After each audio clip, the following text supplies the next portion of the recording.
নমস্কার দর্শক বন্ধু, আমি আপনাদের প্রিয় বন্ধু রাজেন্দ্র। ভাগ্যস্কোপ চ্যানেলে আপনাদের সকলকে সুস্বাগতম। সাথে আপনাদের জন্য রইল অঢেল অফুরান শুভেচ্ছা অভিনন্দন। প্রতিদিনের ন্যায় আজকেও একটি নতুন বিষয়ের সাথে একটি নতুন ভিডিও আপনাদের সামনে উপস্থাপন করতে চলেছি। আমার সাথে সব সময় যোগাযোগ রাখতে নিচের ফেসবুক পেজটি লাইক করুন এবং ফলো করুন। আর আমার হোয়াটসঅ্যাপ গ্রুপ জয়েন করতে আজই নিচের নাম্বারে রিকোয়েস্ট পাঠান। গণেশ পুজোর পর থেকেই আকাশে বাতাসে যেন শরতের পরশ।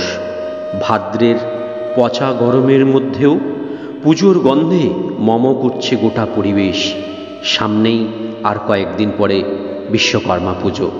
বাংলা ক্যালেন্ডার অনুযায়ী এবারের বিশ্বকর্মা পুজো আগামী 17ই সেপ্টেম্বর মঙ্গলবার পালন করা হবে। প্রতি বছর ভগবান বিশ্বকর্মার জন্মদিনে কারিগররা ভগবান বিশ্বকর্মার পুজো করেন। স্বর্গের দেবতাদের ইঞ্জিনিয়ারকে পুজো করলে কর্মদক্ষতা ও অগ্রগতির জন্য তার আশীর্বাদ পাওয়া যায়। কলিযুগে প্রতিটি মানুষই কিছু না কিছু যন্ত্রপাতি ও যন্ত্রাংশ তাদের নিজেদের কাজ কারবার বা নিত্য ব্যবহারের জন্য ব্যবহার করে থাকেন। সেটা কম্পিউটার হতে পারে বা গাড়ি হতে পারে বা দু চাকার বাইক হতে পারে। সব কিছুরই ব্যবহার বৃদ্ধি পেয়েছে এই কলিযুগে। কলিযুগে সকল মানুষের জন্য তাই বিশ্বকর্মা অপরিহার্য হয়ে পড়েছে। কথিত আছে যে বিশ্বকর্মা পূজার দিন যানবাহন এবং সরঞ্জামের পূজা করতে হয়, যাতে আপনার যাত্রাপথে বা উন্নতির পথে সেই যন্ত্রাংশ বা যন্ত্রপাতি কোনো রকম বাধা সৃষ্টি না করতে পারে ভগবান বিশ্বকর্মার কৃপায়। আপনার যদি নিজস্ব বাহন থাকে তবে বিশ্বকর্মা পুজোর দিন এই ভিডিওতে যে নিয়মগুলো আমরা বলবো সেগুলো অবশ্যই পালন করুন। এতে দেখবেন আপনার জীবনে উন্নতি হবে এবং সেই বাহন দিয়ে যারা ব্যবসা করে তাদের ব্যবসার দেখবেন শ্রীবৃদ্ধি ঘটবে দিন দিন। এই বছর বিশ্বকর্মা পুজোর দিন এই দিন গাড়িতে তেল, মোবিল, গ্রিজিং ইত্যাদি করবেন না। এতে দেখবেন আপনার গাড়িরই ক্ষতি কম হবে এবং আপনার রক্ষণাবেক্ষণ বা মেনটেনেন্সের জন্য খরচও কম হবে, আপনার গাড়ি বিগ্রবে কম। বিশ্বকর্মা পুজোর দিনে আপনার গাড়ি কিন্তু পরিষ্কার করতে ভুলবেন না। যদি আপনি নিজে পরিষ্কার করতে না পারেন তাহলে যে স্থানে যানবাহন পরিষ্কার করা হয় সেখান থেকে একদিন আগেই গাড়িটি পরিষ্কার করিয়ে আনুন এবং বিশ্বকর্মা পুজোর দিন একটি নরম কাপড় দিয়ে গাড়িটিকে উপর থেকে পরিষ্কার করুন। বিশ্বকর্মা পুজোর দিন গাড়ির ইঞ্জিনে একটি স্বস্তিক চিহ্ন অঙ্কন করবেন। বাহনের সামনে সিঁদুরের 5টি ফোঁটা দেবেন। বাহনের প্রত্যেকটি চাকায় একটি করে সিঁদুরের ফোঁটা দিন।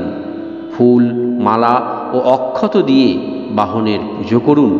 ধূপ দীপ দেখিয়ে বাহনের আরতি করুন। ওম শ্রী শ্রী বিশ্বকর্মায় নমঃ এই মন্ত্র 3 বার জপ করুন। সম্ভব হলে বিশ্বকর্মা পুজোর দিন বাহনকে বিশ্রাম দিন। লাল মৌলি সুতোয় একটা গোটা সুপুরি মুড়ে তাতে সিঁদুরের তিলক লাগান এবং ভগবান বিশ্বকর্মার কাছে সেটি রাখুন, বা কোনো মন্দিরে পুরোহিত মশাইকে বলুন সেটিকে পুজো করে দিতে। পুজোর সময় আপনার বাহন এবং আপনাকে রক্ষা করার জন্য ভগবান বিশ্বকর্মার কাছে মনে মনে প্রার্থনা করুন। পুজোর পর এই সুপারিটি একটি লাল শালু কাপড়ে মুড়িয়ে আপনার গাড়ি বা বাহনে কোনো নিরাপদ স্থানে রেখে দিন। এর সাথে এই সীসার তৈরি যদি একটি শনি যন্ত্র আপনাদের বাহনের ড্যাশবোর্ডের মধ্যে রেখে দিতে পারেন, বিশ্বাস অনুসারে এটি যানবাহনের ওপর দেখবেন শুভ প্রভাব ফেলবে। আর সেই বাহন দিয়ে যারা ব্যবসা বাণিজ্য করেন দেখবেন তাদের সেই ব্যবসায় শ্রীবৃদ্ধি ঘটবেই ঘটবে।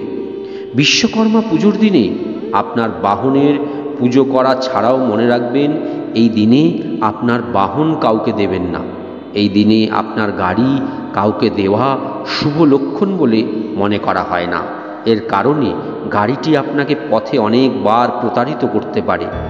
বিশ্বকর্মা পুজোর দিন অবশ্যই কয়েকটি জিনিস বিশেষ যত্ন নিন। একটি বিশেষ জিনিস হলো আপনি যখন আপনার বাহনের পুজো করছেন তখন অবশ্যই যানের ইঞ্জিন বা বাহনের ইঞ্জিন অন্তত একবার চালু করবেন এবং ভগবান বিশ্বকর্মার কাছে প্রার্থনা করবেন যে আপনার গাড়িটি যেন এইভাবেই চলতে থাকে, যানবাহনের আয়ু যেন দীর্ঘ হয় এবং যাত্রাকালে যানবাহন যেন কখনোই প্রতারণা না করে। আর যারা সেই যানবাহন দিয়ে ব্যবসা বাণিজ্য করেন তাদের ব্যবসা যেন দিন দিন বৃদ্ধি পায়। এই সহজ কিছু উপায় যদি আপনারা বিশ্বকর্মা পুজোর দিন পালন করতে পারেন দর্শক বন্ধু, তাহলে দেখবেন আপনাদের যানবাহন থেকে আগত কোনো বিপদ কিন্তু কমে যাবে। আর যারা এই যানবাহন দিয়ে ব্যবসা বাণিজ্য করেন তাদের ব্যবসায় দেখবেন দিন দিন শ্রীবৃদ্ধি ঘটবে। আর এই যানবাহন রাস্তায় যখন তখন বিগ্রবে কম, আপনাকে প্রতারণা কম করবে এই যানবাহন। তাই এই ছোট ছোট নিয়মগুলো যদি আপনারা বিশ্বকর্মা পুজোর দিন মানেন তাহলে দেখবেন আপনাদেরই সার্বিক মঙ্গল হবে। ভিডিওটি আমরা এখানেই শেষ করছি। আগামী ভিডিওতে আবার নতুন কোনো বিষয় নিয়ে আপনাদের সামনে উপস্থিত হব। ততক্ষণ পর্যন্ত আপনারা খুব ভালো থাকুন, সুস্থ থাকুন, আনন্দ থাকুন। জয় গুরু, জয় মা।